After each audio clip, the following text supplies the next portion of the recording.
Good afternoon, everyone. I'm going to just keep it here. Good afternoon, everybody. This is Ava. She's 16 years old.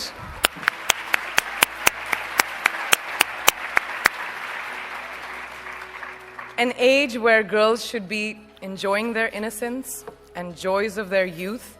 But she, at such a tender age, understands the importance of being a voice for her peers, an advocate for young girls and women around the world who may not have the opportunities that us sitting over here have. So receiving this honor from a hero like her makes this so much more exceptional. So thank you.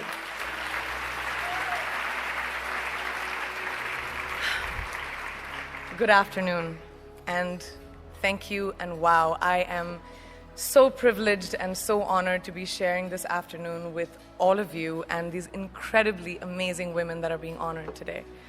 I'd like to extend my congratulations to each one of you, Octavia, Michelle, Kelly, Patty, and all 50 women that have been included in the Impact Report.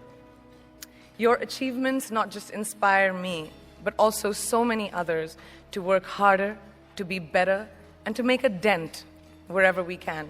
So I'm very, very proud to be standing alongside of you. So in life, you know, there are moments when you stop and ask yourself, how did I get here? Like, why am I standing here? Well, this is definitely one of those moments for me. And I find myself going back to the beginning, back to my roots.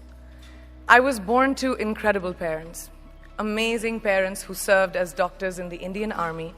I was the firstborn. And as far back as I can remember, I made my parents very proud and happy 99% of the time. Okay, slight exaggerations of personal achievements are allowed from time to time, don't you think? My brother was born a few years later, and even then, nothing changed for me. We were both given equal opportunities, and I want to emphasize this. I want to really emphasize this for you because I don't think a lot of people might understand that being equal might seem very normal. But where I come from, India, and a lot of developing countries around the world, more often than not, this is an exception. It's actually a privilege. My first experience of the glaring disparity between boys and girls came at a very, very young age. I grew up in a middle-class family with extremely philanthropic parents who constantly reminded me and my brother how lucky we were and how giving back to those who were less fortunate was not a choice. It was a way of life. Simple.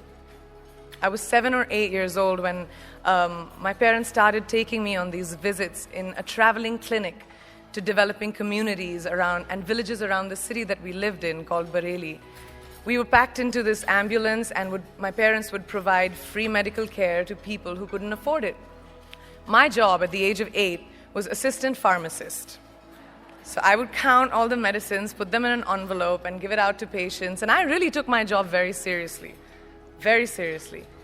But the more I went on these expeditions, the more I began to notice the simplest things that distinguished a boy from a girl or a man from a woman. For example, girls were pulled out of school when they hit puberty because they were considered ready for marriage and babies. That's 12 and 13, while boys still enjoyed their childhood. Or basic human rights such as healthcare were denied just because they were women. Let's call this whole experience trigger number 1 for me.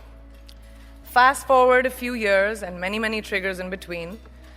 Like a producer-director, for example, early on in my career, I must have been about 18 or 19, telling me that if I didn't agree to the ridiculous terms or painfully low salary in his movie, that he would just replace me. Because girls are replaceable in the entertainment business. That was a memorable one. Made me decide to make myself irreplaceable. But I think what really moved the needle for me and ultimately led me to create the Priyanka Chopra Foundation for Health and Education and around the same time partner with UNICEF was an encounter with my housekeeper's daughter. About 12 years ago, I came home from set early one day and she was sitting in my library reading a book. And she must have been 8 or 9 years old and I knew she loved reading. So I asked her, I was like, it's a weekday, why aren't you in school? And she said, oh, I don't go to school anymore. So I went and asked her mother, and I said, why isn't she in school? And her mom said that her family couldn't afford to send her and her brothers to school, so they chose the boys. The reason: she would eventually get married and it would be a waste of money. I was completely blown, and it shook me to my core. Eventually, I decided to cover the cost of her education so that she could continue to learn, because education is a basic human right.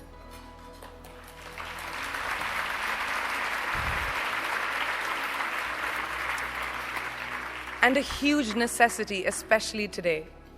From that point on, I was determined to make a difference in as many children's lives as I could, in whatever big or small way that I could contribute. There's a really, really beautiful quote that I read recently, and I think it's absolutely appropriate to explain what I'm trying to say today. The hand that rocks the cradle, the procreator, the mother of tomorrow, a woman shapes the destiny of civilization. Such is the tragic irony of fate that a beautiful creation such as a girl child is today one of the gravest concerns facing humanity. Girls have the power to change the world. It is a fact, and yet today, girls are more likely than boys never to set foot in a classroom, despite of all the efforts and progress made over the last 2 decades. I'm just going to give you a stat, more than 15 million girls of primary school age will never learn how to read or write, compared to 10 million boys. Primary school, it's the beginning of our future. Over the last 11 years, I have witnessed firsthand the incredible work that UNICEF does for children around the world, especially victims and survivors of child marriage, displacement, war, sexual violence. But there is still so much work to do. And for me, that is the fuel to my fire. The reason I'm so committed to this cause, and that is where my passion stems from, because I know that a girl's education not just empowers families, but communities and economies. A result of her education, we all do better. It's just as simple as that.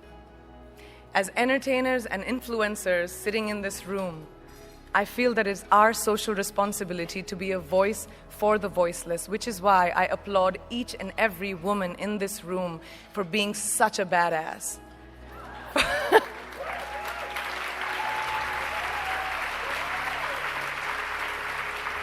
For using your platform and your voice to contribute to change, and for ensuring that there is not even one lost generation as long as we are alive. I'd like to thank Variety and all of you for encouraging me and all of us in this room to keep going and fighting on. Thank you so much.